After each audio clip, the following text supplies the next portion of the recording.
J'ai devant moi une liste de questions là, qui est susceptible de davantage de rejoindre plus particulièrement les jeunes entrepreneurs ou peut-être ceux qui n'ont pas encore démarré, qui hésitent à faire le pas, qui manquent de mentorat au niveau du monde des podcasts. Donc, c'est une belle occasion, ce podcast-là. Les événements présentiels, je crois que c'est une très bonne manière pour redonner à la communauté parce que il y a plusieurs choses qui ressortent, du contenu, des relations, des échanges qui peuvent se mettre entre les membres qui sont là. Il y a beaucoup de choses qui ressortent d'événements présentiels. Je suis à peu près certain que Jonathan et moi, on aurait plus d'argent aujourd'hui.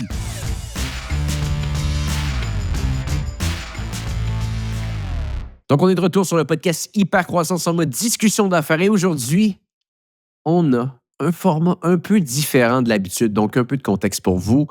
Parmi les millions d'auditeurs qui écoutent le podcast Hyper Croissance, des fois, il y en a certains qui veulent en savoir un petit peu plus sur ce qu'on fait et comment tout ça fonctionne. Et on a eu un message récemment d'un certain Tristan Deshaies qui était très intéressé à vouloir discuter avec nous et peut-être même ultimement nous poser des questions à Jonathan Léveillé et moi sur le podcast Hypercroissance. Et après quelques discussions ensemble entre Tristan et nous, on a dit, eh bien, pourquoi pas? Pourquoi pas, Tristan, de venir sur le podcast et discuter avec nous et de faire en sorte qu'on ait une conversation à trois. Donc, Tristan Deshaies, merci d'être avec nous sur le podcast aujourd'hui. Peut-être tu pourrais te présenter un peu aux gens qui nous écoutent. Absolument. Tout d'abord, merci les gars de m'avoir invité. C'est très apprécié. Là. Je suis honoreux d'être reçu sur le podcast Super Croissance aujourd'hui. Rapidement, en ce moment, je suis étudiant. Je suis un futur entrepreneur du monde des services financiers. Je suis tout de même entrepreneur en ce moment dans l'industrie de la distribution, un petit projet sur le côté.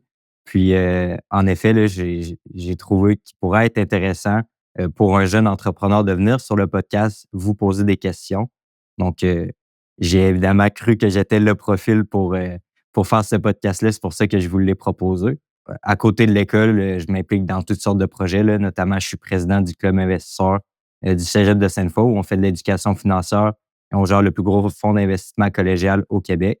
Donc, je m'implique dans toutes sortes de projets. En ce moment, je travaille en gestion de patrimoine privé chez BGY en tant que support aux gestionnaires de portefeuille. Puis, c'est ça, je fais plusieurs choses qui m'impliquent dans le monde des services financiers et de l'entrepreneuriat en général. Wow! Quel âge aujourd'hui, Tristan? J'ai 18 ans. 18 ans, wow! Vraiment, tout à ton honneur de prendre vraiment l'initiative de nous rejoindre, de vouloir jaser avec nous autres et de venir sur le podcast aujourd'hui.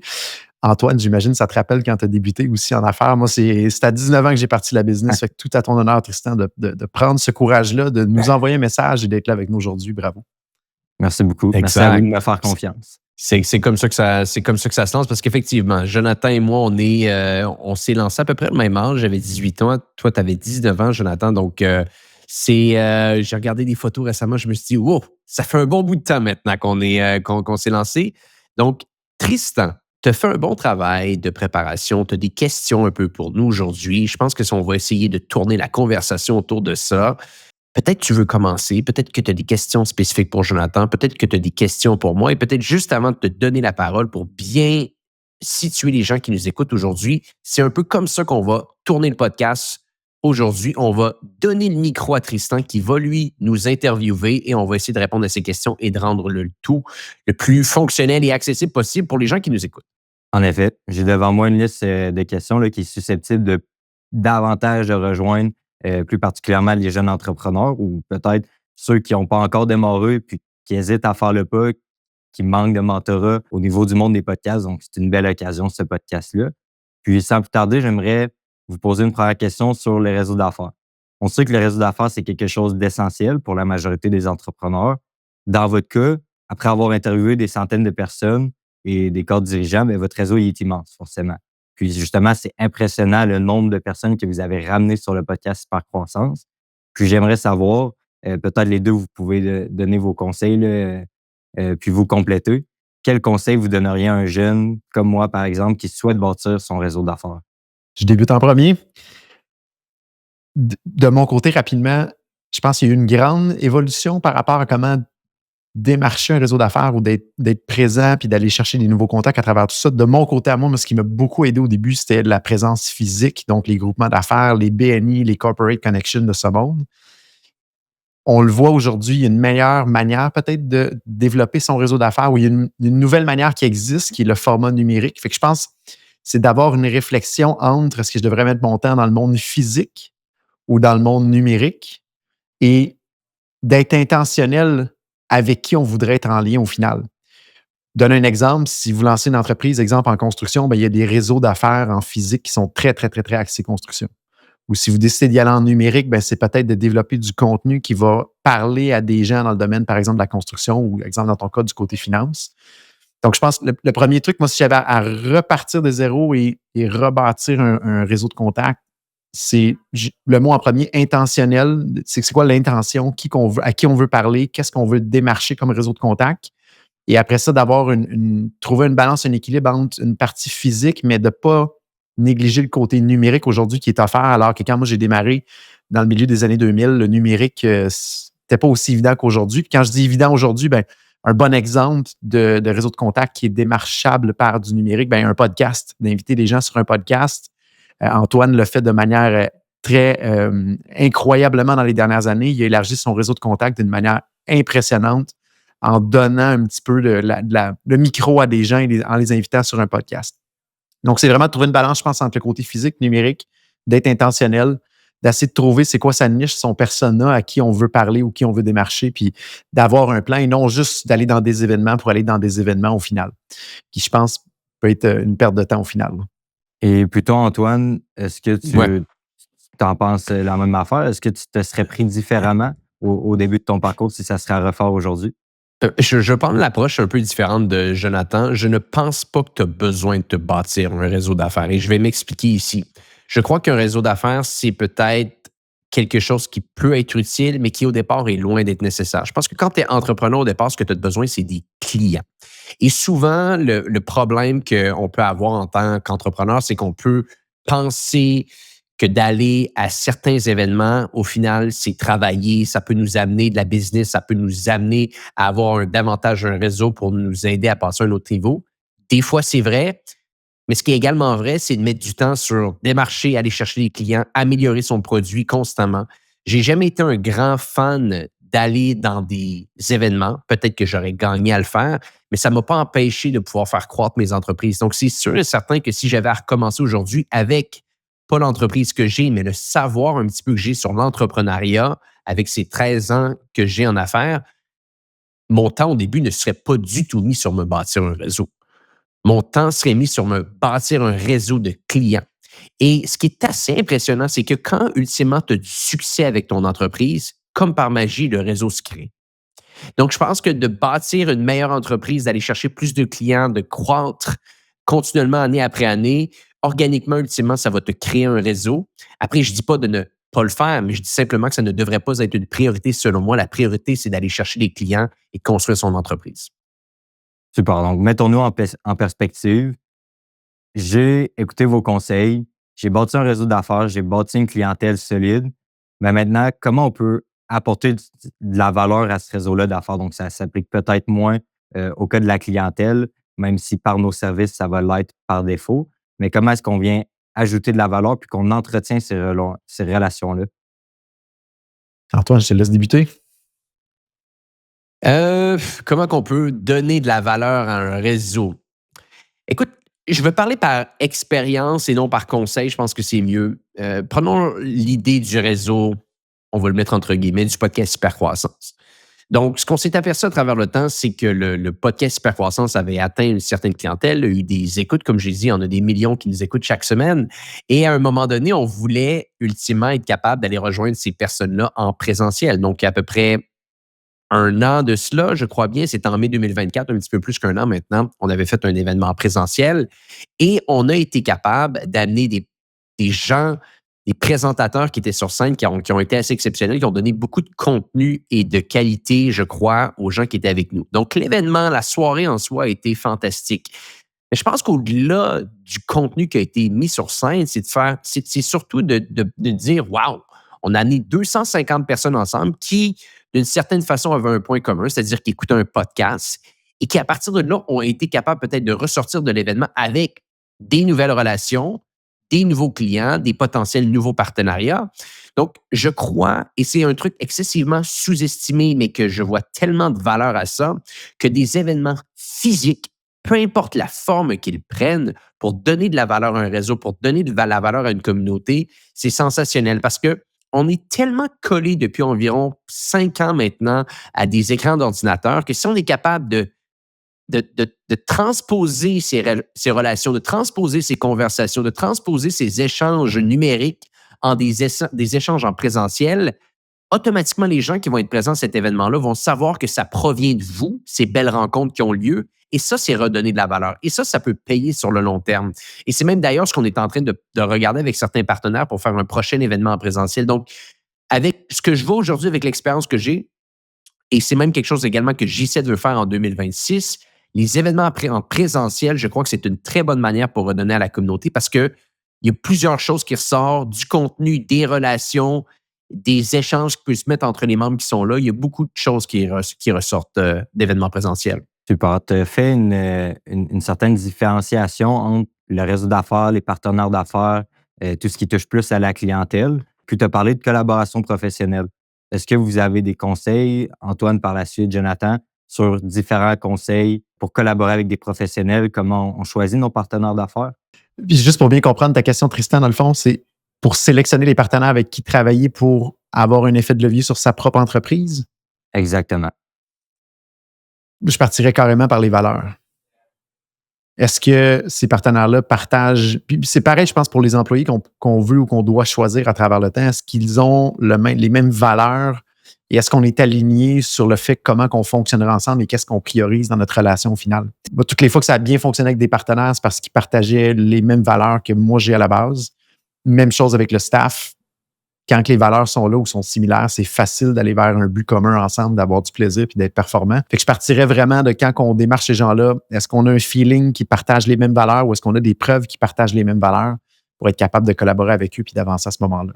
Oui, puis peut-être même, les valeurs, c'est une des choses les plus importantes, voire la chose la plus importante. Et du moment que vous avez été capable de coller des valeurs, qu'est-ce que vous pouvez apporter à ce réseau? On est des preuves, Jonathan et moi, que l'entrepreneuriat, c'est un marathon, c'est quelque chose de longue haleine. Il y a beaucoup d'entrepreneurs qui sont capables de faire des organisations et de les vendre 3 à 4 ans plus tard. Joe et moi, ça fait respectivement 20 ans et 13 ans qu'on dirige la même organisation. Je suis à peu près certain que si on se ramenait à la première année de notre organisation et qu'on se disait entourons des partenaires stratégiques qui partagent les valeurs pour lesquelles pour lesquelles on partage et amenons le plus possible de choses qui pourraient les aider, que ce soit des clients, que ce soit des introductions, que ce soit des invitations à nos événements. Bref, de faire 5 à 7 fois plus que ce qu'on a fait à notre première année, je suis à peu près certain que Jonathan et moi, on aurait plus d'argent aujourd'hui. C'est-à-dire que plus que tu donnes à ton réseau, plus que tu donnes aux gens, ultimement, c'est assez spécial, mais ça revient tout le temps. Et je pense que si j'avais littéralement la possibilité de revenir en arrière, c'est ce que je ferais. J'entourerais des gens stratégiques qui partagent mes valeurs, qui, je sais, peuvent m'aider à grandir mon entreprise. Et la première question que je leur poserais, c'est comment je peux t'aider à grandir la tienne? Et automatiquement, par extension, sur une période de 2, 3, 4, 5, 6, 7 ans, je le sais de manière certaine que la balle va revenir vers moi aussi. Donc, je pense qu'il ne faut pas approcher un réseau, des partenaires avec une optique que ça va nous aider à grandir. Approchez ce réseau-là sur une optique de comment vous pouvez les aider à grandir et ça change tout. La dynamique change. D'accord. Et en parlant de collaboration, quel a été votre plus gros défi en passant de l'entrepreneuriat solo à l'entrepreneuriat en équipe? Donc, créer une équipe pour la première fois, est-ce que vous pouvez justement faire référence à votre début de parcours? Est-ce que vous avez commencé seul ou vous avez tout de suite créé une équipe? Comment ça s'est passé pour toi, Jonathan? Moi, j'ai commencé seul pendant à peu près 2 ans, 2 ans et demi. J'étais seul dans l'entreprise 2005 à 2007. Et pour répondre à ta question, le plus grand défi que moi j'ai eu, c'est intérieurement, je suis un grand perfectionniste et j'aime ça quand ça bouge vite. Et quand on se met à s'entourer de gens autour, faut pas que le perfectionnisme vienne dans le chemin de réussir à se rendre à destination finale. En tout cas, dans mon cas, à moi, là, j'étais beaucoup en mode, OK, il faut que ce soit parfait. C'est ce qui fait que ça a beaucoup aidé l'entreprise à grandir, mais j'ai été moi-même le frein de l'entreprise. Et encore aujourd'hui, je suis le frein de l'entreprise. Dans mon cas, à moi, là, si je parle par expérience, c'est de constamment me répéter, de dire, écoute, ne pas laisser le perfectionnisme bloquer le chemin d'arriver à quelque chose quand même de bien au final, mais qui n'est pas parfait. Et je me bats là-dessus continuellement à chaque jour. Puis je pense que c'est un petit peu le cas de tout entrepreneur au final. Ça a été et c'est encore mon combat, je dirais, aujourd'hui. Je suis quelqu'un qui est très curieux, qui apprend rapidement puis qui aime livrer quelque chose au-dessus de la moyenne. Et c'est d'essayer de s'entourer de gens qui ont ces mêmes valeurs-là, mais c'est pas évident de demander ça à tout le monde, de livrer dans cette qualité ou ce niveau de perfection-là au final. Je sais pas si Antoine, tu as eu la même problématique ou si tu as une autre problématique que tu as vécue, toi, au départ. Beaucoup plus de problématiques que toi, ça c'est clair, parce que j'étais beaucoup moins bon. Puis ça, c'est peut-être un point également, Tristan, qui est à mentionner, c'est que Jonathan, lui, à la base, et corrige-moi si je me trompe, Joe, c'est que tu étais un peu le produit, c'est-à-dire que tu étais capable de bâtir les sites web de tes clients. Donc, tu étais le développeur, vendeur. Bon, Absolument. moi, j'ai jamais été le produit. Donc, j'avais pas le choix d'avoir une équipe. Donc, très rapidement, j'avais pas les capacités, la compréhension même de savoir exactement comment construire, comment concevoir, comment livrer un produit à l'époque. Donc, très, très rapidement, j'ai eu à engager et à bâtir des gens qui, ultimement, allaient devenir le produit. Bon, à travers le temps, je suis devenu un peu moins con, donc j'ai été capable de comprendre comment tout ça se met en place et de m'améliorer sur certains aspects. Mais dès le jour 1, j'ai été entouré d'une équipe. Donc, travailler solo, ça m'est pas ça n'a pas été quelque chose que j'ai fait par la simple et bonne raison que je n'avais pas les capacités intrinsèques, on pourrait dire ainsi, d'être le produit à la base. Puis Antoine, est-ce que tu as débuté en collaborant avec des personnes, donc tu as démarré l'entreprise avec des partenaires directement ou tu as commencé en embauchant des employés? La réponse, c'est un peu des deux. Donc, dans mon parcours de 2012 à 2016, j'ai été avec un associé. On a lancé l'organisation ensemble. On était 2 cofondateurs. En 2016, j'ai racheté les parts, les actions qu'il avait dans l'organisation. Il avait envie d'autres projets. J'avais une vision différente sur l'entreprise. On est en très, très bon terme encore aujourd'hui, mais il fallait que ça arrive. Et en même temps d'avoir un associé au départ, je pense que dès le jour 1 quasiment, ou peut-être pas le jour 1, mais quelques mois après le lancement, on avait des employés qui travaillaient avec nous, des designers graphiques, des concepteurs un petit peu qui nous aidaient à créer des publicités, à créer des contenus pour nos clients. On a toujours été dans cet environnement très publicitaire de notre côté chez J7 Media. Donc, les deux, Tristan. J'avais un partenaire au départ et des employés très rapidement. OK, pour ta part, Jonathan. Moi, tu sais, comme Antoine disait tantôt, je suis parti seul, j'étais le produit en tant que tel. C'est une compagnie de services qu'on a aujourd'hui, proche d'une cinquantaine d'employés, mais j'étais seul, puis j'ai ajouté des gens à travers le temps. Fait que, je pense que la conclusion de ça aujourd'hui, il n'y a pas de modèle qui est parfait, un versus l'autre, mais tout le monde va avoir des embûches au final à travers ça, puis c'est de s'adapter par rapport à ces embûches-là en cours de route. Là. Donc, de 2005 à 2007, j'étais seul. 2007 à 2010, 11, on est monté à une dizaine de personnes. Puis après ça, ça a vraiment explosé jusqu'à au-delà de 70, jusqu'à temps qu'on scinde l'entreprise en deux et qu'on vende une partie il y a quelques temps pour un repositionnement stratégique. Et là, on est de retour en belle croissance devant nous autres. Là. D'accord. Jonathan nous a parlé un peu de philosophie de travail à la précédente question. Puis je me demande, est-ce qu'il faut embaucher nécessairement des employés qui partagent la même philosophie de travail ou on peut engager d'autres qualités, puis par la suite inculquer la culture et la philosophie de l'entreprise? Comment vous l'avez vécu et peut-être même comment vous le vivez aujourd'hui actuellement? Ma première embauche, ça a été une horreur. Moi, j'avais l'impression que tout le monde avait les mêmes capacités, la même éthique de travail que ce que j'apportais à la table. Je pensais que j'étais normal. Et ça a été une horreur. Et ça a pris du temps avant que je réussisse à comprendre comment bien embaucher. Puis, je n'ai pas la prétention d'avoir la formule parfaite aujourd'hui, puis on ne l'aura jamais, je pense, en tant qu'entrepreneur. Mais maintenant, je pense que ça revient un peu à ce qu'on mentionnait tantôt. Les valeurs, c'est une chose qui est extrêmement importante. Je pense que ça, c'est non négociable. Qu'il y ait quand même un grand pourcentage des valeurs qui soient partagées entre les mêmes individus d'une entreprise. Ensuite, il y a le profil psychométrique qui est dans le fond la personne elle-même. Est-ce que c'est plus une introvertie, extravertie? Est-ce que c'est une personne qui est plus leadership ou exécution? Donc, il y a différentes variables dans les profils psychométriques qui sont importantes et je pense que les valeurs doivent être très similaires, mais les profils psychométriques, on a avantage à embaucher des gens qui vont venir nous compléter dans notre propre profil psychométrique. Par exemple, il y a des entrepreneurs qui sont extrêmement leaders, entrepreneurs, mais souvent, ça va être des gens qui vont avoir de la difficulté à aller dans le détail. Donc là, c'est important en cours de route, selon ce qu'on livre comme produit, comme service, de s'entourer des gens qui sont capables d'aller dans le détail et qui aiment ça. Souvent, les entrepreneurs, on n'aime pas ça. Il faut que ça bouge, il faut que ça avance. On lance des projets. À un moment donné, il faut que les projets arrivent à complétion et que ça soit bien fait. Donc, je dirais, les valeurs doivent être très proches, très similaires, mais les profils psychométriques, je pense qu'on a avantage à tranquillement s'entourer de gens qui viennent créer une complémentarité autour de nous, du moins nous aider sur nos faiblesses, puis nous permettre de vraiment rayonner dans nos forces. C'est un peu la vision que je pense au niveau d'une équipe. Pareil comme une équipe de hockey ou une équipe de soccer à ce moment-là, si tout le monde était bon au niveau de la côté gardien de but, ben, ça ferait pas une bonne équipe.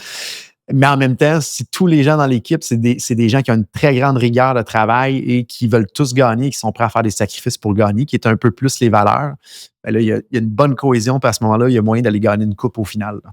Donc, c'est un peu ma vision. Et puis, Jonathan, qu'est-ce que tu fais concrètement en ce moment dans ton organisation pour t'assurer que ces valeurs-là soient respectées? Parce que souvent, un employé va rester plusieurs années dans l'entreprise. Je suppose que tu veux t'assurer qu'il garde les valeurs en lui tout au long de son cheminement dans l'entreprise.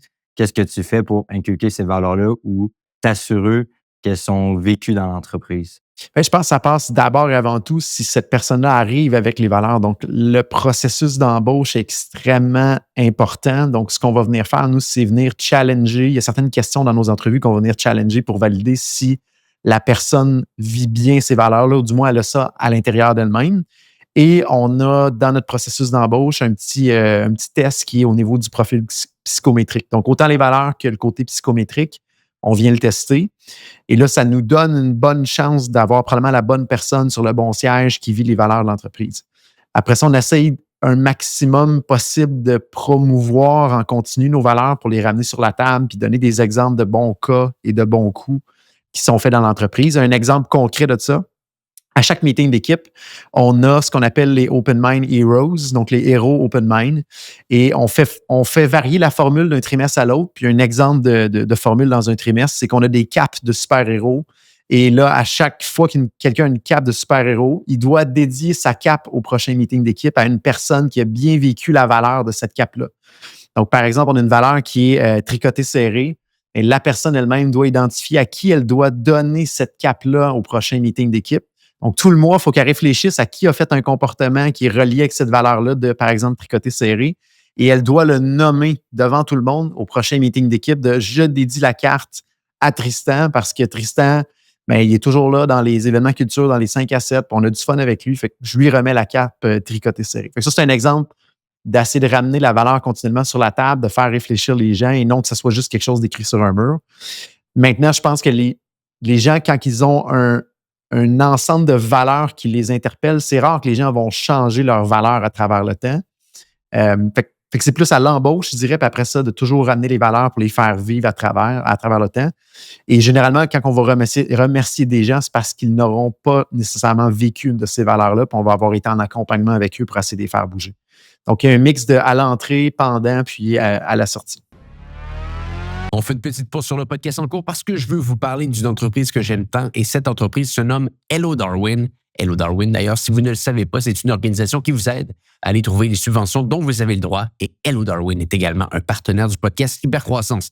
Parlant de subventions, il y en a une que je veux vous parler aujourd'hui. Je veux vous parler du programme de soutien à la commercialisation et à l'exportation qui d'ailleurs est une initiative d'Investissement Québec. Et là, récemment, il y avait une partie de l'équipe d'Hello Darwin qui était présente lors d'une allocation exclusive de la ministre de l'Économie du Québec, Christine Fréchette, et elle a annoncé que le programme, très, très prisé, allait réouvrir au courant de l'été. Et c'est un programme qui vous aide à commercialiser vos produits et services au Québec, mais également par la suite à exporter vos produits à l'international. D'ailleurs, avec ce programme-là, dans le passé, on pouvait avoir des subventions qui allaient jusqu'à 250 000 $. Mais attention, sachant que c'est un programme qui est très, très, très en demande et qui a des places limitées, je vous invite à rapidement aller remplir un formulaire sur le site web de l'équipe de Hello Darwin pour être dans les premiers à y avoir accès avant que le programme soit plein. Donc, si ça vous intéresse, go.hellodarwin.com/hypercroissance. Je le répète, go.hellodarwin.com/hypercroissance. Il y aura un lien dans les notes de l'épisode. Ça va vous donner la chance d'être dans les premiers à avoir accès à cette subvention et également d'avoir un 10 % de rabais quand vous allez travailler avec l'équipe de Hello Darwin. Ils vont tout faire pour vous. Ils vont faire le travail pour trouver la subvention, faire le travail pour trouver l'argent pour vous et faire en sorte par la suite que vous pouvez vous concentrer à une chose, faire croître votre entreprise. De retour à l'épisode en cours. D'accord. Ben, l'exemple était super bon. Là. C'est définitivement noté. Puis je pense que c'est quelque chose que je vais appliquer par la suite dans mon organisation. Puis toi, Antoine, au niveau des valeurs, comment ça s'est passé au début? Est-ce que tu as rencontré certains défis? Un point qui est important vraiment si il peut y avoir quelque chose qui ressort de pertinent dans ce que je veux dire pour les gens qui nous écoutent aujourd'hui, c'est que vous ne devriez pas, en tant qu'entrepreneur, selon moi, tenter de créer vos valeurs. Les valeurs, elles apparaissent organiquement avec le temps. On est capable d'identifier comment on est. Est-ce qu'on est rigoureux? Est-ce que finalement, on veut travailler fort, mais on veut donner beaucoup de liberté à nos équipes et faire en sorte que le travail soit important, mais soit peut-être secondaire à notre qualité de vie personnelle. Donc, il y a des entreprises comme ça qui vont favoriser le 4 jours semaine, par exemple. Il peut y avoir des organisations qui, d'un autre côté, veulent absolument être le plus grand. Il y a des organisations qui veulent être pas nécessairement le plus grand, mais qui veulent devenir le meilleur dans ce qu'ils font. Donc, à travers le temps, à travers votre parcours, les valeurs vont simplement s'écrire devant vous et vous n'allez pas avoir à les chercher. Elles vont juste apparaître à un moment que peut-être vous ne l'attendiez pas. Donc, ça, je pense que c'est un point vraiment à garder en tête. Du moins, c'est comme ça que ça s'est déroulé chez J7. On a littéralement 4 valeurs dans notre organisation et on n'en a pas ajouté une en 13 ans parce que ça leur représentait à travers le temps qui on était. Et je pense qu'on en a rajouté une après la 7e année qui est devenue comme notre 4e. Mais je pense pas qu'il faut se forcer à trouver des valeurs. Les valeurs vont venir à vous. Du moment qu'elles sont définies, ben Jonathan a un très, très bon point. Plus que tu avances à travers le temps, plus que tu te rends compte que c'est de loin la chose la plus importante, pardonne-moi, dans un entretien d'embauche, c'est de voir si on partage les mêmes valeurs. Parce que tout peut s'apprendre, spécifiquement dans le monde dans lequel on vit aujourd'hui. Il y a des rôles qui se réinventent du jour au lendemain. Il y a des rôles qui existaient il y a un an qui n'existent plus maintenant. Donc, qu'est-ce qui te reste vraiment en tant que collaborateur, en tant qu'employé? C'est ton envie d'apprendre et surtout ton envie à vouloir te réinventer. Et ça part d'une envie profonde de dire, est-ce que nous, ensemble, on aime travailler ensemble? Est-ce qu'on partage des valeurs qui sont vraiment importantes? Et je pense que c'est vraiment, vraiment important ce que je mentionne pour les gens qui nous écoutent aujourd'hui, c'est qu'on s'enligne dans un monde dans les prochaines années où est-ce que notre travail va littéralement totalement changer. Donc, on est bien mieux de s'entourer avec des gens avec qui on aime travailler, qui ont envie d'apprendre, qui ont envie de se réinventer, qui partagent les mêmes valeurs que simplement des gens qui sont excessivement bons dans le travail qu'ils ont à faire aujourd'hui. Pour moi, ça a été une révélation vraiment récemment quand j'ai vu des rôles qui changent beaucoup. Donc, entourez-vous de gens qui partagent vos valeurs. Assurez-vous par la suite de bien entendu les entraîner de la bonne façon. Puis aussi, il y avait une question que tu posais à Jonathan au début. Comment ça se déroule, l'engagement des gens? Comment que ça va se passer? Est-ce que les gens vont être comme toi? Les gens ne sont jamais comme toi. Les gens ne sont jamais comme toi. C'est impossible. Tu es le président de l'organisation. Toi, c'est ton 2e bébé. Si l'entreprise meurt demain matin, c'est une partie de ton identité qui meurt. Et il y a des gens qui vont dire non, c'est pas vrai. Moi, l'entreprise est totalement différente de qui je suis. C'est vrai, mais ça reste et ça fait partie de ton identité, de qui tu es. Tu t'es défini comme ça à travers le temps. Et c'est même un petit peu un reminder, je pourrais le dire, de moi-même, de moi à moi-même en ce moment en disant ça. C'est que tu ne peux pas t'attendre à ce que tes employés traitent l'organisation comme toi, tu vas la traiter. Donc, assure-toi qu'ils traitent l'organisation comme un bon collègue, un bon employé devrait la traiter, qui partage les valeurs. Puis si tu mets tout ça en place, ben, tranquillement, je pense que les choses vont bien se dérouler. D'accord. Merci beaucoup. Très intéressant. Là, c'est définitivement noteux. Maintenant, qu'est-ce qu'une interview sur le podcast Hypercroissance? C'est une question sur l'intelligence artificielle. Donc, je me devais de poser une question sur le sujet. Évidemment, vous avez déjà répondu à plusieurs questions. Même si l'utilisation de l'intelligence artificielle doit être réfléchie dans chaque organisation, comme vous l'avez déjà mentionné, avez-vous des exemples universels de tâches en entreprise qui peuvent être soutenues par l'intelligence artificielle? Puis là, je suis conscient que dans les dernières semaines, vous en avez un peu discuté, notamment avec les agents IA. Mais est-ce que vous avez d'autres exemples concrets comme ce podcast qui fut très intéressant? Je peux peut-être débuter, Antoine? Ben, c'est toi le génie en IA, là, donc c'est clair que c'est toi qui vas répondre. Il commence à avoir beaucoup, beaucoup, beaucoup d'endroits où l'IA est infusable dans les différents postes d'une entreprise. D'ailleurs, on va refaire une cohorte fin novembre là-dessus, un challenge 5 jours là, pour y montrer un petit peu des cas concrets puis de faire évoluer les gens par rapport à ça avec OpenMind. Je vais parler un petit peu de nous, comment on l'aborde chez OpenMind présentement. Là, on est en train de se structurer pour trouver comment on peut élever le cerveau collectif de l'ensemble de l'équipe sur les codes d'usage de l'IA. Puis ce qu'on se rend compte, c'est qu'il faut mettre quelque chose de rythmé pour que les gens se parlent de leur cas puis qu'ils soient capables de les énoncer pour que les gens puissent s'inspirer d'un et l'autre, dire hey, ça se fait OK avec quel outil tu le fais. Donc, on est en train de mettre des récurrences de discussion, de montrer les cas d'utilisation pour que les gens puissent les dupliquer, puis d'amener de l'aide aussi pour automatiser des choses dans des postes de gens qui ne sont pas nécessairement techniques, qui ne sont pas habitués avec les outils au final.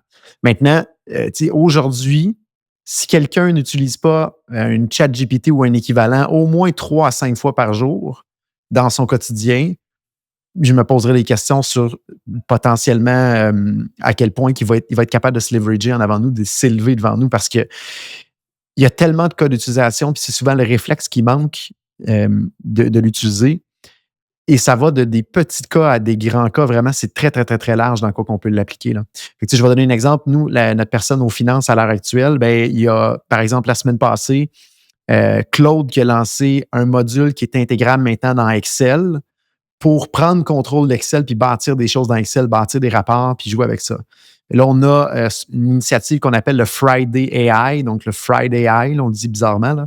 Mais vendredi, cette semaine, elle s'est engagée ce matin à tester ce nouveau plugin-là de Anthropic Claude qui va être intégré dans Excel pour voir si elle ne peut pas accélérer justement la production de rapports puis d'être meilleure dans son reporting puis dans les différents fichiers Excel qu'elle doit brasser à gauche et à droite. Donc, ça, c'est un exemple concret où est-ce qu'on peut venir l'appliquer. Mais après ça, on peut aller jouer avec des outils comme N8N pour aider, pour trier des CV, pour aider à trier des courriels, pour aider au marketing à produire du contenu, à extraire du contenu, à donner des idées, à faire du reach-out de prospects. Donc, il y a vraiment, vraiment beaucoup de cas d'utilisation. Et là, on pourrait en nommer pendant 1 heure quasiment. Là. Donc, je vais lancer la balle à Antoine. De ton côté à toi, c'est quoi les cas que tu vois et que tu pousses présentement dans ton entreprise? Il y en a tellement. Et je pense que. Mais je pense aussi qu'il faut faire attention. Puis je pourrais prendre l'autre côté de la réponse aussi à ça, de ne pas tomber dans. Il y a un terme en anglais que tout le monde va être capable de reconnaître, le shiny object. C'est-à-dire qu'il y a beaucoup de choses qui peuvent être faites, mais il n'y a pas nécessairement toutes les choses qui doivent être faites. La vision que j'inviterais peut-être les gens à voir, et c'est celle que je travaille avec mes équipes, c'est de cartographier des processus, de cartographier littéralement devant vous des choses qui prennent du temps, des choses qui sont inutiles, des choses qui on se dit, est-ce qu'on a vraiment une valeur ajoutée à faire ça aujourd'hui? Et vous les notez. Vous les notez un après l'autre. Et du moment que vous les avez notés, vous êtes capable d'énumérer un ordre de priorité sur ceux-ci. C'est-à-dire, lui, c'est le premier qu'on devrait éliminer. Lui, c'est le deuxième qu'on devrait éliminer, etc. Et là, en troisième étape, vous venez vous poser des questions à savoir à quel point l'intelligence artificielle peut venir aider le tout. Est-ce que ce serait en l'automatisant via ce qu'on disait dans un dernier podcast, un workflow, ou est-ce que ça serait de donner une autonomie complète à un agent IA pour aller faire en sorte que la tâche soit capable d'être résolue, par exemple. Et là, vous mettez l'intelligence artificielle en place. Et je pense que ce processus-là est important parce que sinon, on peut commencer à vouloir tout tester et finalement perdre du temps sur des choses qui n'ont pas tellement de valeur. Donc, cartographier les processus, priorisez-les et par la suite, peut-être intégrer un peu d'intelligence artificielle. Puis, tu sais, en même temps, pour un entrepreneur qui débute, qui a tout le temps plus de tâches à faire que de temps disponible, il y a souvent un moment où on se dit, si j'avais quelqu'un qui m'aiderait, un adjoint ou une adjointe pour accomplir une tâche. Bien, je vais donner un exemple. À l'heure actuelle, il y a 50% des tâches que je donnais à un adjoint ou une adjointe maintenant qui se fait directement dans un équivalent de ChatGPT. Donc, d'essayer de développer ce réflexe-là de OK, si j'avais quelqu'un qui veut m'aider à faire cette tâche-là, est-ce que les outils actuels comme ChatGPT pourraient prendre en tout ou en partie cette tâche-là ou ce besoin-là? On en est rendu là aujourd'hui. Donc, c'est de le tester et d'avoir le réflexe, je pense, au final. Là. Super. Donc, Jonathan, malheureusement, Antoine a dû nous quitter, mais je vais en profiter pour terminer sur une question humaine. Donc, j'aimerais savoir ta philosophie d'allocation de temps. Comment tu te retrouves entre l'entraînement, la famille, le travail, l'apprentissage, puis tout ça dans l'univers de l'entrepreneuriat? Puis, est-ce qu'au fil du temps, c'est quelque chose qui se travaille ou on s'habitue ou c'est très concentré travail comme celui en début de parcours pour la plupart des entrepreneurs? Bien, la première chose que je peux mentionner là-dessus, c'est que les gens souvent disent, il faut trouver une balance ou un équilibre. Et personnellement, et c'est mon opinion, là, je ne crois pas ni en la possibilité d'équilibre ou d'être balancé quand on est en affaires. Je crois plutôt à la possibilité d'être en harmonie avec la charge de travail puis ce qu'on décide de prioriser. Il y a une bonne expression qui dit si vous voulez faire avancer quelque chose, demandez-le à quelqu'un qui est déjà extrêmement occupé. et ça revient à ce moment-là à une question de réviser constamment son horaire, réviser ses priorités, qu'est-ce qu'on fait passer en premier, qu'est-ce qu'on amène vers le bas. L'entreprise va toujours en demander plus de temps. On n'est pas capable d'en inventer du temps. C'est la seule chose qu'à l'heure actuelle, on n'est pas capable d'inventer. C'est vraiment une question, je pense, de priorisation. une entreprise, pour l'amener à certains niveaux, je pense que ça demande vraiment une bonne dédication de temps, un bon focus. Donc, il faut être prêt à faire des sacrifices, je pense, ailleurs et d'être en harmonie avec ça au final. Maintenant, une entreprise va avoir différents cycles de vie. À certains moments, elle va demander plus de temps, d'autres moments, moins de temps, où est-ce qu'on peut venir bouger un petit peu puis d'en profiter un peu plus personnellement. Mais c'est pareil comme des enfants. Hein. C'est pas nous qui décident dans quel cycle ils vont avoir besoin plus de nous. Maintenant, je reviens aux valeurs. Si on a les bonnes valeurs et les bonnes gens qui vivent bien les valeurs dans notre entreprise, ben, généralement, ça va prendre moins de temps à gérer ou moins de problématiques à gérer au final. Il n'y a pas de recette magique là-dedans. Je pense que tous les entrepreneurs à succès que j'ai rencontrés sont des gens qui font souvent beaucoup d'heures, mais qui priorisent également aussi, puis qui dépriorisent des choses, qui essaient de trouver une certaine harmonie là-dedans. Mais je ne crois pas au concept d'être équilibré au final et d'être balancé entre le personnel et le professionnel. Et je sais qu'il y a des très bons entrepreneurs qui ont réussi, là, c'est ma perception ou mon opinion, qui ont réussi à être balancés, à être équilibrés au final. Mais ça demande, je pense, du temps, de la dédication et du focus. D'accord, je suis d'accord. Je partage absolument la même vision. Puis, merci beaucoup. Merci de m'avoir reçu sur le podcast. C'est très apprécié. Puis, les réponses étaient très intéressantes puis très complètes. Donc, j'espère que ça leur a plu à l'auditoire également. Tristan, un grand plaisir. Merci d'avoir le courage de nous envoyer un petit message là-dessus, de nous proposer une structure. Ça nous démontre vraiment ton côté entrepreneur et c'est ce qu'on voulait aujourd'hui mettre de l'avant. C'est le fun de voir des jeunes. Moi, je me vois un petit peu en toi. Je trouve ça plaisant. J'espère qu'il y en a d'autres qui ont aimé un petit peu l'épisode aujourd'hui, nouvelle formule qu'on teste pour voir si ça vous interpelle. Donc, n'hésitez pas à nous envoyer un petit message si vous avez aimé la formule actuelle et on souhaite un grand succès à Tristan dans l'aventure entrepreneuriale qui est devant toi et même actuellement aujourd'hui. Donc voilà, merci Tristan d'avoir été des nôtres. Merci à tous d'avoir écouté le podcast Hyper Croissance et on vous dit à bientôt.